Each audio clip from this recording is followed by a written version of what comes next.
ഗുരുവായൂർ ക്ഷേത്രത്തിലെ വഴിപാടുകളിൽ വെച്ച് ഏറ്റവും ചിലവേറിയതും എന്നാൽ ഭക്തർ ഏറെ ഭക്തിയോടെ ദശാബ്ദങ്ങളോളം കാത്തിരുന്ന് നടത്തുന്നതുമായ വഴിപാടാണ് ഉദയാസ്തമന പൂജ. എന്തുകൊണ്ടാണ് ഈ പൂജയ്ക്ക് ഇത്രയധികം പ്രാധാന്യം? ഇതിൻ്റെ പിന്നിൽ നടക്കുന്ന ചടങ്ങുകൾ എന്തൊക്കെയാണ്? അതിനെക്കുറിച്ച് വിശദമായി അറിയാം. ഹരേ കൃഷ്ണ. ഗുരുവായൂരപ്പന് ഏറ്റവും പ്രധാനപ്പെട്ടതും ഭക്തർ ഏറെ ഭക്തിയോടെ നടത്തുന്നതുമായ വഴിപാടുകളിൽ ഒന്നാണ് ഉദയാസ്തമന പൂജ.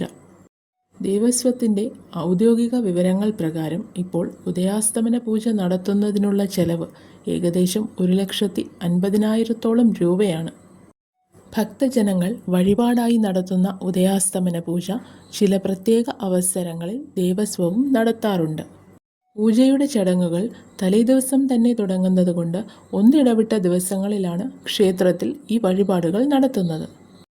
ഉദയാസ്തമന പൂജയുടെ തലേദിവസം സന്ധ്യയ്ക്ക് ദീപാരാധന സമയത്ത് ക്ഷേത്രത്തിലെ കിണറിനടുത്ത് വെച്ച് വഴിപാടുകാരൻ്റെ സാന്നിധ്യത്തിൽ തന്ത്രിയുടെയോ ഓദിക്കൻ്റെയോ മുന്നിൽ വെച്ച് അരി അളക്കുന്നതോടുകൂടി ഈ വഴിപാട് ആരംഭിക്കുകയായി. അന്നത്തെ അത്താഴ സദ്യയും അടുത്ത ദിവസത്തെ പൂജകളും ഈ വഴിപാടിൻ്റെ ഭാഗങ്ങളാണ്.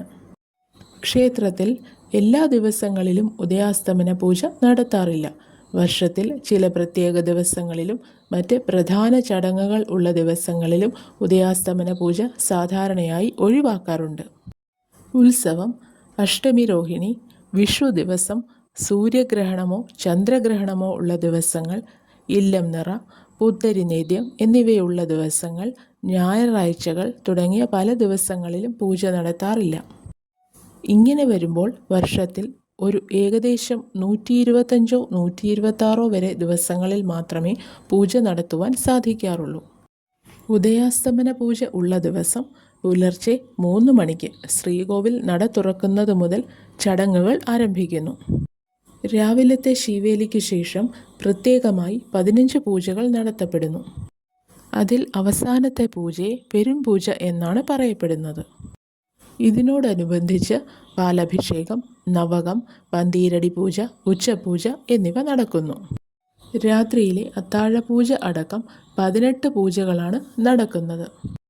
വൈകുന്നേരത്തെ ശീവേലി, ദീപാരാധന, അത്താഴപൂജ എന്നിവയ്ക്ക് ശേഷം നാലമ്പലത്തിൻ്റെ തെക്ക് കിഴക്കേ മൂലയിൽ വെച്ച് പ്രത്യേക അർച്ചനകളും നടത്തപ്പെടുന്നു.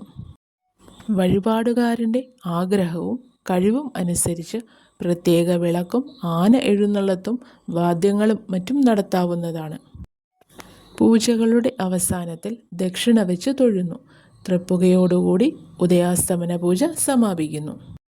സൂര്യോദയം മുതൽ അസ്തമയം വരെ ഭഗവാന് തുടർച്ചയായി നടത്തുന്ന പൂജകളാണിത്. സാധാരണ ദിവസങ്ങളിലെ പൂജയ്ക്ക് പുറമെ ഈ വഴിപാടിൻ്റെ ഭാഗമായി മാത്രം 15 പ്രത്യേക പൂജകൾ ഭഗവാന് സമർപ്പിക്കുന്നു.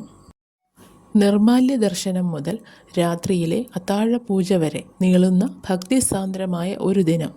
അതാണ് ഈ വഴിപാട് നടത്തുന്ന ഭക്തന് ഈ പുണ്യദിനം. നിലവിൽ ഈ വഴിപാട് നടത്തുന്നതിനായി ദേവസ്വം ഈടാക്കുന്ന നിരക്ക് 1.5 ലക്ഷം രൂപയാണത്രേ.